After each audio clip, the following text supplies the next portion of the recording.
Ipinagpatuloy na ni Lino at Tingting ang kanilang paglalakbay, pero patungo naman sa bahaging kanan, kung saan isang grupo lang ng mga bakas ang nakita nila na tila iisang grupo lang ang nagsama-sama patungo roon.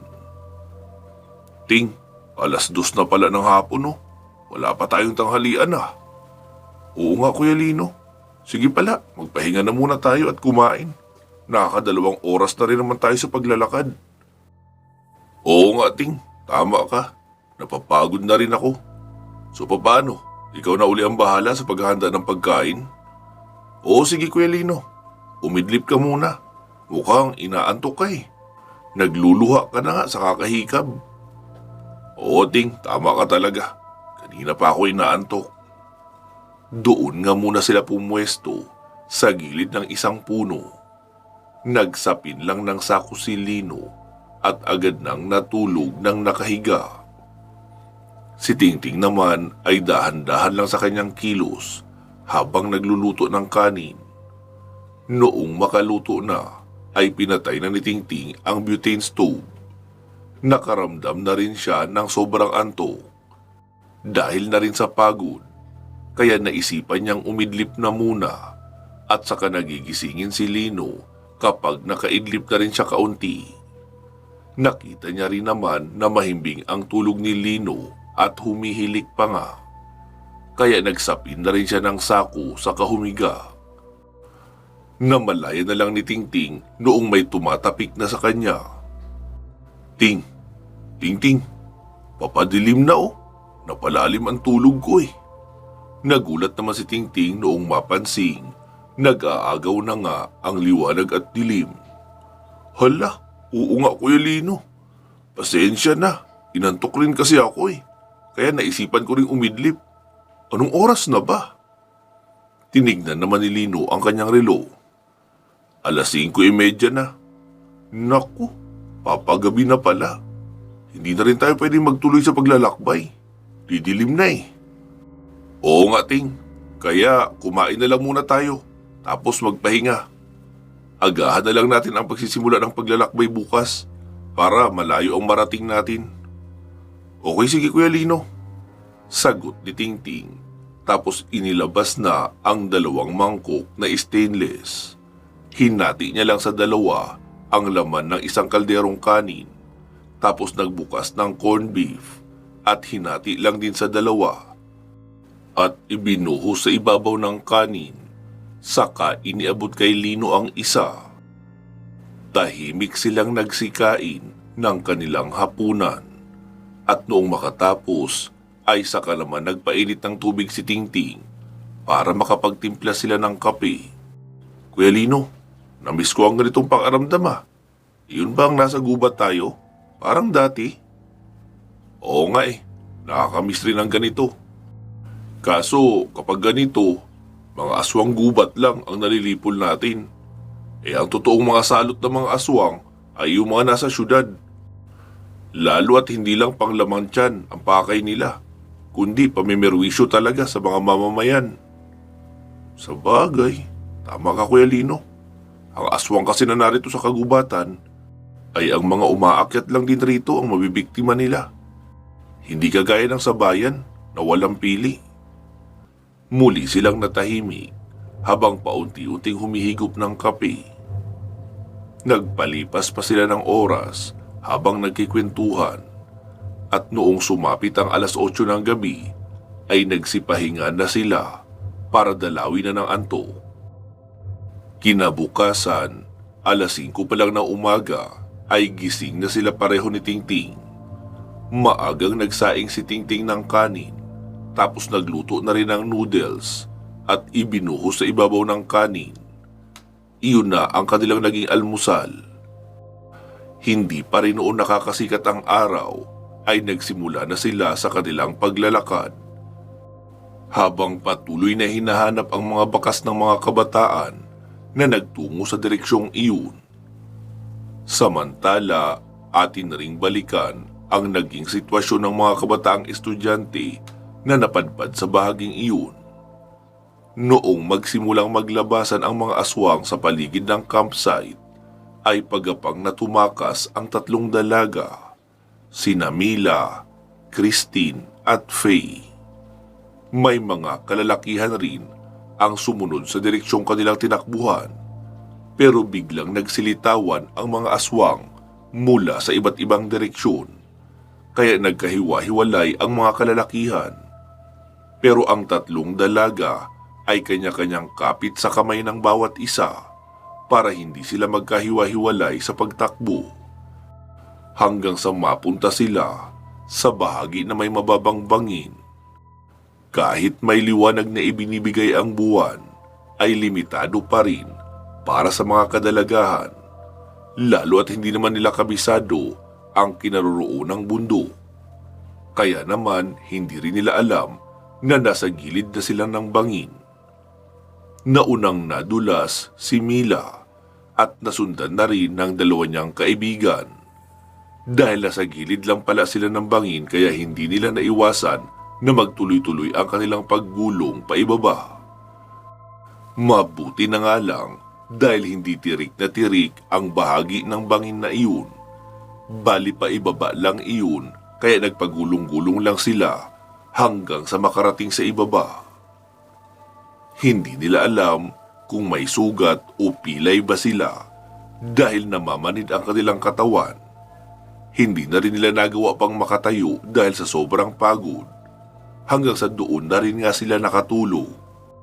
Hindi naman sila madaling makikita mula sa itaas dahil masukal ang ibabang bahagi na kanilang kinaroroonan. Kinabukasan, naunang nagising si Faye.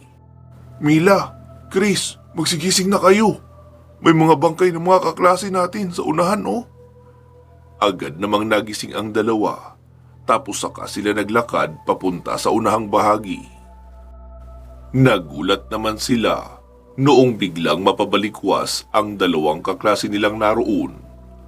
Hoy, huwag kayong maingay. Baka marinig tayo ng mga aswang. Kami lang ito. Wika ni Faye. Sabay sampal sa kaklase niyang si Sunny na biglang nag-hysterical sa takot. Noong makatikim ng malakas sa sampal ay doon palang iyon natauhan. Sabi naman ni Willie, "Mabuti at nakatakas rin kayo." Oo, kaso nahulog kami sa bangin na ito. Kayo ba? Paano kayo nakatakas? 5 kaming tumatakbo sa direksyong ito, pero naabutan ng mga aswang ang iba. Hindi ko nga alam na si Sunny ang kasama kong nahulog sa bangin na ito. Tara na, lumayo na tayo sa bahaging ito. Sigurado hindi kalayuan rito ang kuta ng mga aswang. Dahil hindi pa naman ito masyadong malayo sa campsite natin. Okay, sige. Sagot naman ni Faye na sinang-ayunan ng dalawang kaibigan. Nagsimula na nga maglakad papalayo ang 5, pero hindi nila alam kung saan papunta ang direksyong kanilang tinatahak. Makalipas ang 3 oras na paglalakad, ay nagsimula ng manghina ang kababaihan. Nangihina na ako. Hindi ko na kaya maglakad.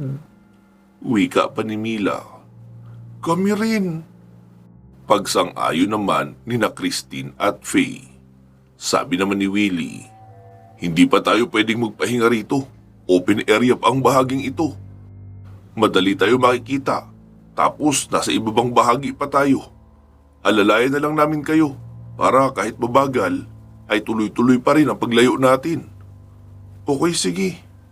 Pagsang-ayon pa ng mga kababaihan, kaya muli nilang ipinagpatuloy ang paglalakad papalayo. Lumipas pang muli ang 1 oras ng paglalakad. Nakarinig sila ng mga boses ng mga kadalagahan na nagtatawanan na tila masayang naliligo. Kaya agad naisip ng mga kabataan na may malapit na ilog roon. At hindi nga sila nabigo. Dahil sa sobrang pagod sa paglalakad ng malayo, ay iniwan na muna nila ang 3 dalaga. At sina Sunny at Willie na lang muna ang nagpunta sa ilog na kanilang nakikita sa malayo. Nakumpirma nga nila na isa yung malaking ilog, pero may bahagi na medyo makipot, Tapos may mga kababaihang naroon, nakababad lang habang nagkikwentuhan. Tapos ang iba ay masayang tumatawa. Hindi na muna iyon inintindi nila Sunny at Willie. Muli silang bumalik sa pinag-iwanan nila sa mga kasamang tatlong dalaga at dinala na rin sa gilid ng ilog. Sa wakas, nakainom rin ng tubig. Akala ko, mamamatay na lang ako sa uhaw. Wika pa ni Faye. Sumabat naman si Mila. Pero, paano tayo makakapagdala ng tubig sa paglalakbay? Wala naman tayong lalagyanan ng tubig. Ganun lang din ang mangyayari. Maglalakbay tayong muli. Tapos muli ring mauuhaw. At paano kung wala na tayong matagpuan pang ilog? Di, iyon ang magiging katapusan ng mga buhay natin. Sabi naman ni Sunny. May mga kababaihan kaming nakita roon sa may unahan. Sa tingin ko, mga taga rito lang din sila. Makiusap tayo na baka pwedeng makituluyan ng isang araw. Tapos magpaturo na rin ang pinakamalapit na daan pababa ng bayan. Okay, sige. Maganda yung plano mo, Sunny. Pagsang-ayon naman ni Willie at sinang-ayunan din iyon ng mga kasamang dalaga. Noong nakainom na silang lahat ng tubig, ay inalalayan na ng dalawang lalaki ang mga kasama nilang babae para magpunta sa bahaging mas malapit sa mga kadalagahang nakita nilang naliligo sa may unahan. Noong malapit na sila, ay si Sunny ang nagsalita. Magandang tanghali po, mga miss. Pwede po bang magtanong?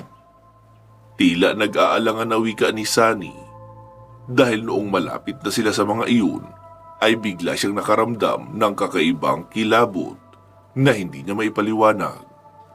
Hanggang sa dahan-dahang lumingon sa kanila ang mahigit sa 10 mga kababaihan. Nagulat sila noong makitang kahit magaganda dahil mapuputi at mahaba ang buhok ng mga iyon, ay kulay pula naman ang mga mata. Sabi naman ng dalagang si Mila, Mga aswang din sila. Tara na, umalis na tayo rito. Hahakbang na sana paatras sina Willie at Sunny nang biglang kumanta ng tila kakaibang awitin ang isa sa mga babaeng naroon. Wala silang maintindihan sa kanta dahil tila haming lang iyon na may kakaibang tunog. Agad na tulala ang dalawang lalaking kasama dahil napasailalim sila sa isang hipnotismo mula sa inkantasyon na idinaan sa kakaibang awitin. Sinubukan din ng tatlong kasamang babae na lalayo na lang sila kahit hindi nakasama ang dalawang lalaking sina Sunny at Willie. Pero mabilis nakalapit sa kanila ang tatlo sa mga babaeng aswang sa unahan na mga magindara at hinipan sila sa mukha. Kaya bigla na lang ding natahimik at natulala ang tatlong dalagang estudyante. Nagsalita na ang pinuno ng mga aswang na magindara. Sa wakas, dininig ang aking kahilingan. Madadagdagan ng 3 ang ating lipi. At sa susunod na kabilugan ng buwan ay isasagawa natin ang pagsasali ng pagkaaswang sa kanila. At ang dalawang lalaking iyan ang magiging alay natin para mas maging matibay ang epekto ng ritual na hindi magagawang bawiin ng kahit sino pang babaylan. At syempre, pagkain natin ang karne ng dalawa pagkatapos ng pag-aalay ng kanilang dugo. Sige na, dalhin nyo na ang 5 iyan sa ating kulungan sa ilalim. Tumango naman ang iba pang magindara na naroon malapit sa kanilang pinuno at mabilis lumangoy papalapit sa 5 estudyante. Nakatayo lang na nakaistatwa at walang emosyon ang mga iyon dahil nasa ilalim sila ng hipnotismo. Bawat estudyante ay 2 magindara ang humahawak sa magkabilang braso at unti-unting inilulubog sa tubig hanggang sa tuluyan ng mailubog ang buong katawan. Agad tinubuan ng buntot at palikpik sa gilid ng mga braso ang mga magindara at inilangoy na ang 5 kabataan patungo sa malalim na bahagi ng ilog kung saan may lihim silang lagusan papunta sa isang kuweba. Makalipas na ang 1 minuto ay naroon na sila sa kuweba. Sisinghap-singhap naman ng hangin ang 5 estudyante. Mabuti at iyong loob ng kuweba ay hindi naman nakalubog sa tubig, kaya magagawang makahinga ng mga pangkaraniwang tao kapag nasa loob noon. Inilagay sila sa isang kulungang kahoy at nilagyan ng 2 timbang tubig na kanilang maiinom. Agad na rin bumalik sa ibabaw na bahagi ng ilog ang mga magindara matapos maikulong ang kanilang mga bagong bihag na kanilang gagawing kalahi ang 3 babae at pang-alay at pagkain naman ang 2 lalaki. Samantala, sa bahagi naman ni Lino, nagpatuloy pa sila sa paglalakad ng 2 oras hanggang sa may makita silang malawak na ilog. Sabi ni Tingting, Kuya Lino, oras na para magtampisaw. Sabi naman ni Lino, saglit lang Ting, wala ka bang naririnig? Ha? Wala naman. Maliban sa tunog ng mga ibon, kulisap, at palaka. May naririnig kasi akong kababaihan na nag-uusap at nagtatawanan. Kuya Lino naman eh. Nalayo ka lang kaunti kay Rosalia. May ibang babae ka na agad na naririnig. Sira, hindi ako nagbibiro. Kung ano-ano pa sinasabi mo eh. Mamaya ka na maligo. Lagyan lang muna natin ng tubig ang mga galon. Tapos, puntahan muna natin ang mga naririnig kong boses. Kung normal lang mga tao lang ang mga iyon, edi saka tayo bumalik sa baging ito para maligo. Okay, sige. Pagsang-ayon pa ni Tingting at inilapag na muna ang bag at mga gamit saka kumuha ng tubig sa ilog.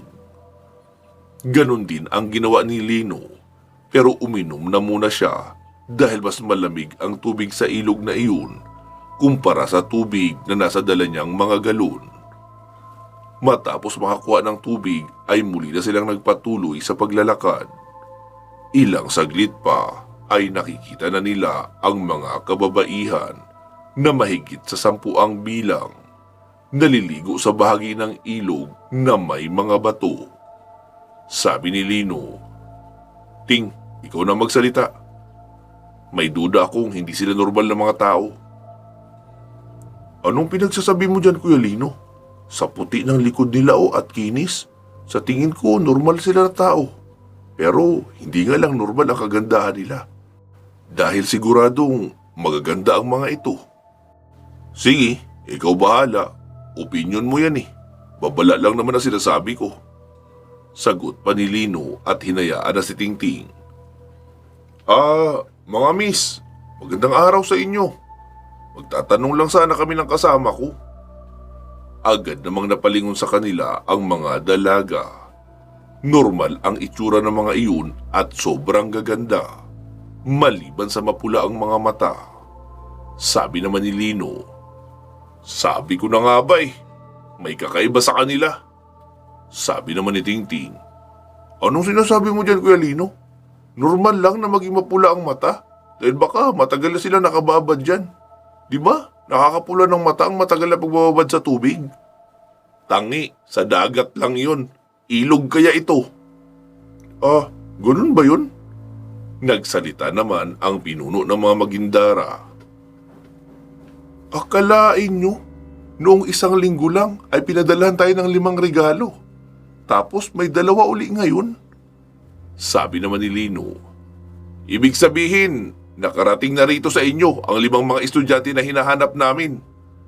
Ilabas nyo na sila at aalis na kami ng matiwasay. Nagtawa na naman ang mga kadalagahan. Tapos sabi ng pinuno, Wow, ang tapang ah. Porket mga macho, nagmatapang na agad. Gusto namin yan. Mas masarap kainin ang mga macho at matatapang na lalaki kaysa sa mga estudyanteng malalamya. Hoy, aswang na magindara, hindi ako nagbibiro. Ilabas nyo ang mga kabataang iyon, ngayon din. Sabi naman noong pinuno ng mga magindara. Mga kapatid, dalhin nyo sa akin ang matapang na iyan ng matikman. Mabilis may lumapit na 2 magagandang dilag sa kinaroroonan ni Lino. Noong umahon iyon sa tubig ay parehong natulala si Lino at Tingting dahil sobrang puti ng mga katawan ng mga iyon. Makinis, may magandang kurba at talagang umaalog-alog ang dalawang kargada sa harapan. Tinapik naman ni Lino si Tingting. Uy, huwag ka magpapadala sa nakikita mo. Peke yan. Hindi yan totoong itsura nila. Mga halimaw ang mga yan. Wika ni Lino sabay bunot ng itak. Tumingin naman ang dalawang magindara sa kanilang pinuno. At doon na nagsimulang umawit ang pinuno nila ng isang inkantasyon na may kasamang hipnotismo. Agad na tulala si Tingting dahil napasa ilalim ito ng hipnotismo. Napansin naman iyon ni Lino kaya tumayo na rin siya ng tuwid at nagpanggap na naapektuhan rin. Pagkalapit ng dalawang magindara ay agad binunot ni Lino ang punyal na may bahid ng kemikal. Sabay saksak sa dibdib noong isang magindara at noong bunutin ay diretso niya namang isinaksak sa leeg din noong isa. Parehong bumagsak sa lupa ang dalawang magindara habang unti-unting nalulusaw ang mga bahaging nagtamo ng saksak. Agad ring hinawakan ni Lino si Tingting sa balikat at pinagapangan kaunti ng kuryente. Kaya nangisay iyon at nagising mula sa epekto ng hipnotismo. Aray! Aray! Kuya Lino, ba't mo ako kinuryente? Nahipnotismo ka kasi. Humanda ka, papasugod na sila. Wika ni Lino na nakatitig sa mga paparating na mga magindara. Maging ang mga pinuno ay tila papasalakay na rin. Dahil hindi naman iyon papayag na mabawasan ng kahit isa ang mga kapatid niyang magindara nang hindi nagbabayad ng buhay ang may gawa noon. Naunang nakalapit ang 4 na magindara. Nagpakawala naman agad si Lino ng isang malakas na tigalpo, kaya tumalsik pababalik ang mga iyon habang humihiyaw sa sakit dahil sa natutunaw nilang dibdib at mukha. Sumunod naman na sumalakay ang pinuno ng mga magindara. Mga 10 metro ang layo noon ay nakita ni Lino na bumuelo at tila dudura ng makamandag na green na laway. Dali-daling dumampot ng bato si Lino at buong puwersang ibinato sa bunganga noong pinuno ng mga aswang. Kaya hindi natuloy ang pagdura at tila namualan sa bato. Noong sumargo iyon sa bunganga hanggang sa ilong. Nice throw, Kuya Lino. Asintado ah. Papuri pa ni Tingting. Noong mapalingon naman si Tingting sa kaliwang bahagi niya, ay may 3 magindara ang papasugod na rin sa kanya pero nasa tubig pa. Kaya dali-dali siyang kumuha ng isang granada at inihagi sa gitna ng mga iyon. Agad namatay ang 3 at nagkadurog-durog ang mga katawan. Si Tingting naman ang sinalakay ng pinuno ng mga magindara. Pero mula sa gilid ay umatake si Lino, sabay hinuli ang leeg noon, saka idiniin sa lupa. Mabilis nagpalit ng anyo ang pinunong magindara at naging tila 17 years old na dalaga. Maputi, napakaganda at nag-uumapaw ang kargada sa harapan. Malinaw iyong nakikita ni Lino dahil sakal-sakal niya nga iyon. Kuya, wag po. Maawa ka po sa akin. Ibabalik na namin ang mga batang itinago namin. Wika noon na tila dalagitang nagpapaawa. Pero alam ni Lino na dinadaan lang siya noon sa panlilinlang. Tumingin si Lino kay Tingting. May nilalabanan si Tingting na 2 pang magindara. At alam niyang gagamitan siya noong pinuno ng mga magindara ng mataas na antas na kantang may inkantasyon. Kaya agad siyang dumampot ng isang dakot na lupa. At noong marinig na magsisimula ng kumanta ang sinakal niyang magindara, ay agad niyang isinalaksak sa bunganga noon ang isang dakot na lupa na hawak-hawak niya. Namualan uli ang Magindara at nahinto sa pagkanta. Sige, kanta pa para mabusog ka sa kakakain ng lupa. Binitawan na ni Lino ang pinuno ng mga Magindara dahil tila nahihirapan pa iyon sa paghinga habang panay ang ubo dahil nabilaukan sa isang dakot na lupa na isinalaksak ni Lino sa bunganga noon. Noong nakita niyang pasimple na iyong lumingon sa kanya, ay agad nang hinawakan ni Lino ang batok at kinuryente. Kumisay-kisay iyon at bumagsak sa lupa, pero buhay pa naman at meron pa ring malay. Nasaan ang mga estudyante? Nasa ilalim ng ilog. Sa loob ng kuweba. Parang awa mo na. Huwag mo akong papatayin. Hindi ako masama. Wala pa ako pinapatay na inosente.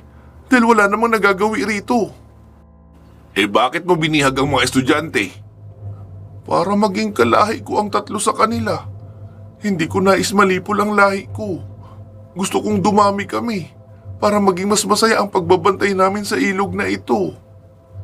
Tinignan ni Lino si Tingting. Nakakatapos lang putulan ng ulo ang dalawang kaharap na Magindara. Ting, ikaw muna ang magbantay rito sa pinuno nila. Ililigtas ko lang ang mga estudyante. Nasa ilalim daw ng kuweba, sa ilalim ng ilog. Kinuha ni Tingting ang kanyang baril, tapos iyong malapad pero manipis na tuwalya. Saka ibinalot muna sa katawan noong Magindara. Bakit mo kinukumutan, Ting? Inaakit ako eh. Napapatitig ako sa, alam mo na. Ang lalaki kasi, tayong-tayo pa at ang kinis. Naku, baka maisipan kong pitasin. Okay, ikaw bahala. Basta kapag gumalaw ng masama, barilin mo na agad sa ulo. Puruhan mo na. At kapag isa sa mga tauhan niya lumapit, patayin mo na rin ang pinuno. Kaya ikaw pinuno ng mga Magindara. Huwag na huwag kang kikilos ng masama. At pigilan mong lumapit rito ang mga tauhan mo kung ayaw mong pumanaw ng maaga. Sabi naman noong Magindara. Bakit pa? Wala namang pinagkaiba yun. Papatayin mo pa rin naman kami kapag nakuha mo na ang mga estudyanteng bihag namin. Diyan ka nagkakamali, Magindara. Alam kong hindi ka lang basta aswang. Isa kang tagabantay ng ilog na inatasan ni Inang Kalikasan ng mga laga rito. Inabuso mo lang ang kapangyarihan na meron ka. Kapag nakuha ko ang pakay namin rito, ay aalis kami ng matiwasay. Wala na kaming papastangin pa sa inyo. Uwi ka ni Lino, saka hinubad ang damit at sapatos. Tanging pantalon lang ang kanyang itinira. Ting, ikaw na muna ang bahala rito ha. Basta iyong bilin ko. Pasabugin mo ang utak niyan kapag gumawa ng masamang hakbang. O kahit anong hakbang. Oo sige Kuya Lino. Sagot pa ni Tingting na tila nagdadalawang isip pa sa kanyang sagot. Palibhasa napakaganda ng itsura noong Magindara na kaharap niya. Naanimoy ang artistang si Megan Fox sa palabas na Jennifer's Body. Ganun ang pangangatawan ng pinuno ng mga Magindara at napakaganda talaga. Lumusong na si Lino sa tubig habang nakatingin sa kanya ang wala na sa 10 bilang ng mga tauhang Magindara na naroon lang sa unahan. Sumisid na nga si Lino patungo sa malalim na bahagi ng ilog nang makita niya sa bandang ibabaw na may 4 na Magindara ang sumunod sa kanya. Noong makita naman ng pinunong Magindara na may 4 sa mga kasamahan niya ang sumisid, ay napasigaw siya at kinabahan. Mga kapatid, huwag niyo na siyang sundan. Hayaan niyo na makuha nila ang mga bihag. Pero kahit narinig ng 4 na Magindara ang sinabi ng kanilang pinuno, ay hindi na ang mga iyon nakinig pa.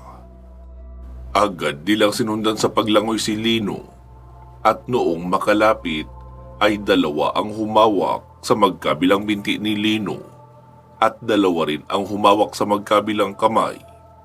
Balak nilang lunurin si Lino sa ilalim ng tubig dahil hindi na iyon makakagalaw pa gawa ng hawak na nga nila.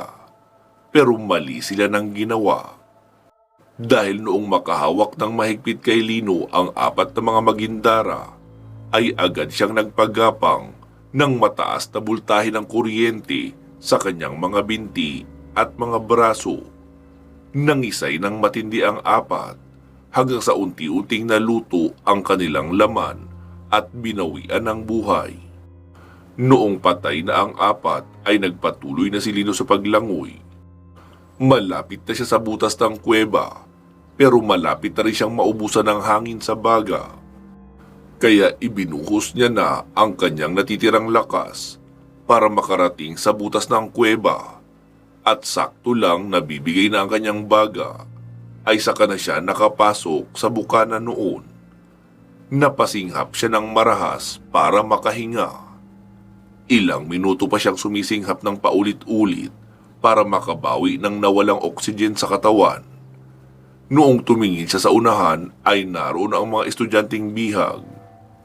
Maliwanag sa loob ng kuweba dahil sa mga kakaibang bato at diamante na nagliliwanag sa gilid. Agad na siyang lumapit sa kulungan. "Mga bata, gumising na kayo. Aalis na tayo." Tumingin lang sa kanya ang mga iyon, pero tila wala ng lakas para gumalaw pa. "Anong nangyayari sa inyo? Bakit kayo ganyan?" Nagsalita naman ang isa sa lalaking nakayuko at nakapikit. Iyon ay si Sunny. "Ilang araw na kaming walang kinakain, kuya. Kaya sobrang hina na namin." "Naparito ka ba para iligtas kami? O kakainin na noong mga salbahing babaeng aswang?" "Naparito ako para iligtas kayo. Sina Mayor Vicente at ang anak niyang si Joaquin ang nakiusap sa amin na hanapin kayo. Marami na kaming nailigtas sa mga kasama niyo. At kayo na ang last batch, kaya tara na." "Sir, mag-iingat ka. May 4 pa na mga sirena ang nakabantay rito sa kulungan. Naroon lang sila sa unahan." Pagkalingon ni Lino sa unahan ay nasa ere na ang kulay green na sibat na mula sa 2 magindara na nagbabantay roon. Mabilis umatras si Lino kaya hindi siya tinamaan noong sibat. Nagpalit ng anyo ang 4 na sirenang naroon at may mga hawak silang sibat. "Isa kang pangahas. Wala kang karapatang tumungtong sa kuta namin." Wika ng mga iyon sabay atake kay Lino, kaya napilitan si Lino na magpalabas ng espadang kidlat at nilabanan ang mga iyon. Sa taas ng bultahe noong gamit na espada ni Lino, kaya nalulusaw at nakukuryente ang mga magindara kapag nagtatagpo ang kanilang mga sandata sa sandata ni Lino. Ilang saglit pa ay nalipol na ni Lino ang 4 na mga magindara na nagbabantay roon sa kuweba. Lumapit na siyang muli sa kulungan at binuksan na iyon. "Tara na, aalis na kayo rito." Wika niya, pero talagang sobra na ang panghihina ng mga estudyante. Kaya binuhat na lang ni Lino isa-isa, papunta malapit sa bukana ng kuweba. Tinignan niya ang mukha ng mga iyon at dehydrated na nga dahil nagbibitak-bitak na ang mga labi. "Lintik na mga magindara yun ah.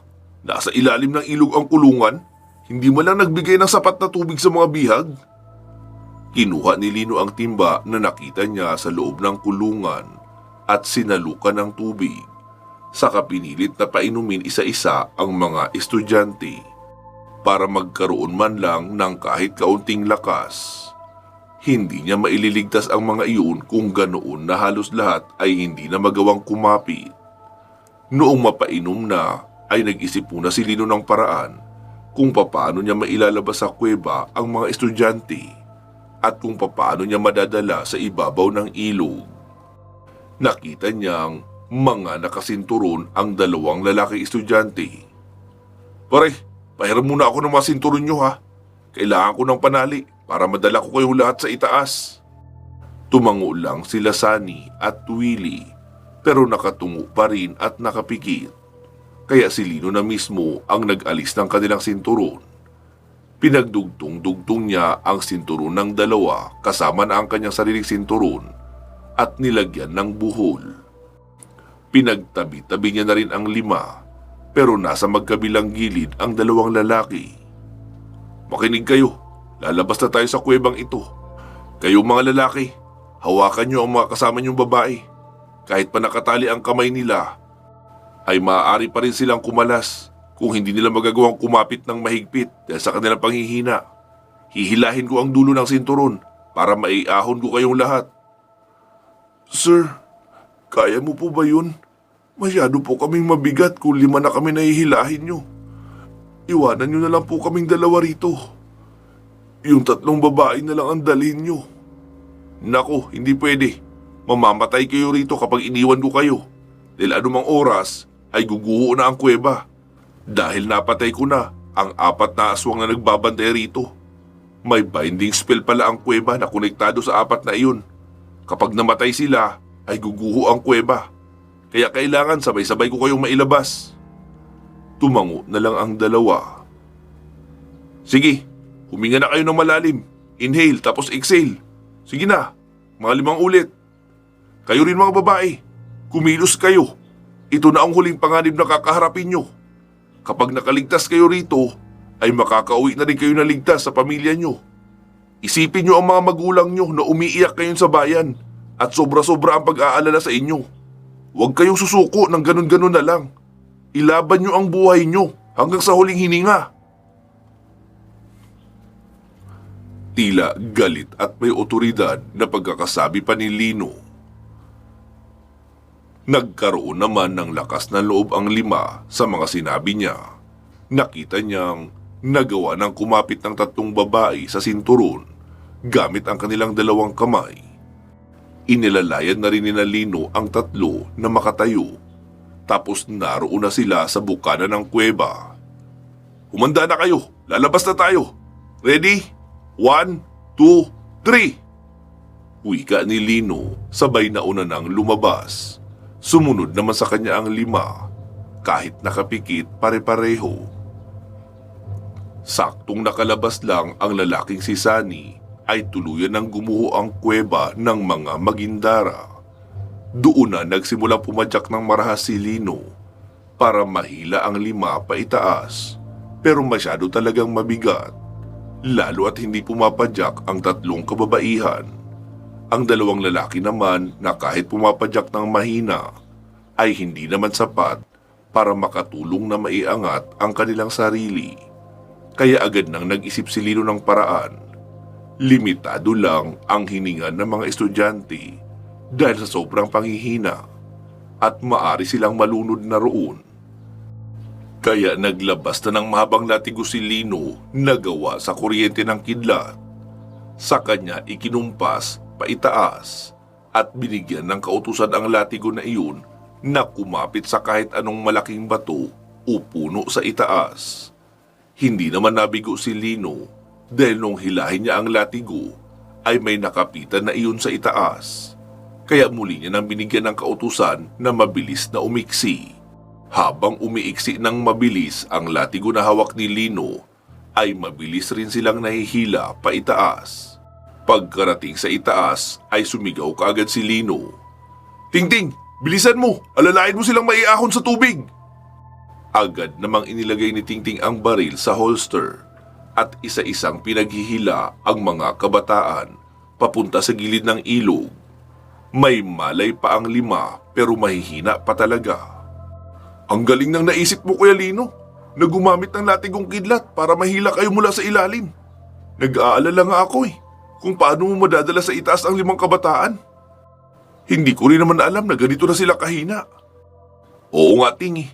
Ilang araw na silang walang kain at hindi rin binibigyan ng tubig. Napalingon naman si Lino sa pinuno ng mga magindara. Anong pangalan mo, magindara? Jezabel.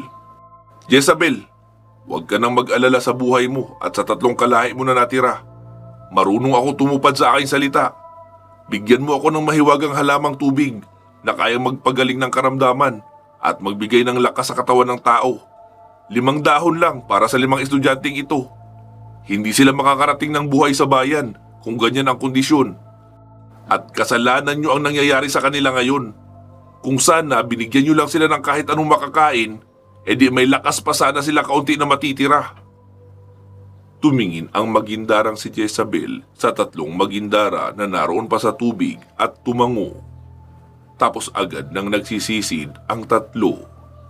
Lumipas ang 5 minuto ay muli nang lumitaw ang mga ulo ng tatlong magindara. Umahon ang isa sa kanila sa tubig na nakabukas ang palad na may 5 maliliit na dahon ang naroon na kulay green. Tinanggap iyon ni Lino sabay sabing, "Maraming salamat." Tumango ang magindarang iyon at dahan-dahang lumayo saka bumalik sa tubig. Si Lino naman ay lumapit sa mga estudyante at inilagay iyon sa kanilang bibig. "Nguyain nyo ito ha at lunukin. Babalik ang lakas nyo. Sapat para makayanan nyo maglakad hanggang sa bayan. Malayo na masyado ang lugar na ito sa bayan o kahit sa campsite, kaya kailangan nyo ng lakas." Sinunod naman iyon ng mga kabataan at matapos lang nilang malunok ang maliit na kulay green na dahon na iyon, ay agad na sila nakapagmulat ng mata at nakakapagsalita na ng mas mabilis at mas malakas. Lumapit si Lino sa pinuno ng mga magindara. Dinampot niya iyon at kinarga, saka ibinalik sa tubig. "Jezabel, bibigyan kita ng isa pang pagkakataon na gawin ang tama. Alalahanin mo ang totoong rason kung bakit ka nakatalaga sa mga ilog. Para maging tagapagbantay, para protektahan ang kalikasan at anyong tubig. Binigyan ka ng kapangyarihan at kakayahang pumaslang para parusahan o paslangin ang mga sumisira sa anyong tubig o mga ilog. Pero sana huwag mong gamitin sa sarili mong kaligayahan ang kaloob na kapangyarihan sa iyo ni Inang Kalikasan. Manumbalik ka sa kanya at mamuhay sa mabuting paraan na naaayon sa kalooban ni Bathala. Huwag kang papatay ng mga inosente, lalo na ng mga kabataan na nangangailangan ng tulong mo. Tandaan mo na utang mo sa akin ang buhay mo ngayon dahil ako na ang nagbibigay sa iyo ng pangalawang pagkakataon na magbago. Huwag mo sana iyong sasayangin dahil sa susunod na magkita tayo at nasa panig ka pa rin ng kasamaan, gagawin ko na ang aking tungkulin bilang babaylan. Iyon ay ang lipulin ang mga elementong gumagawa ng kasamaan o nasa panig ng kasamaan. Sana malinaw sa iyo yun." Oo, babaylan. Patawarin mo ako kung masyado akong nahumaling sa kapangyarihan. Nataglay ko at ginamit ko ito sa masama. "Sige, aalis na kami, Jezabel. Nakikirami rin pala ako sa pagpanaw ng mga kalahi mo na itinuturing mong mga kapatid. Simula pa lang naman ay sinabi na namin sa inyo na wala kaming masamang pakay. Ibigay nyo lang sa amin ang mga estudyante at aalis kami ng matiwasay. Kaya siguro naman hindi mo maisisisi sa akin ang kanilang kamatayan." Yumuko lang ang magandang pinuno ng magindara, tapos dahan-dahang inalis ang tuwalya ni Tingting at iniabot kay Lino. Maraming salamat uli sa inyo, babaylan. Hindi lang kayo basta mabuti. Pareho rin kayong mga Ginoo. Dahil kahit kalaban nyo kami, ay nagawa nyo pa rin ako lagyan ng balot sa katawan para hindi makikita ang aking mga kasalanan. Huling wika ni Jezabel at unti-unti nang lumubog sa tubig at sumisid. Kasabay niya na ring sumisid ang tatupang natirang buhay ng mga magindara. Pansamantala po muna natin puputulin dito itong ating kwento. Magsama-sama po tayong muli sa part 335. Mag-iingat po kayo palagi at hanggang sa muli.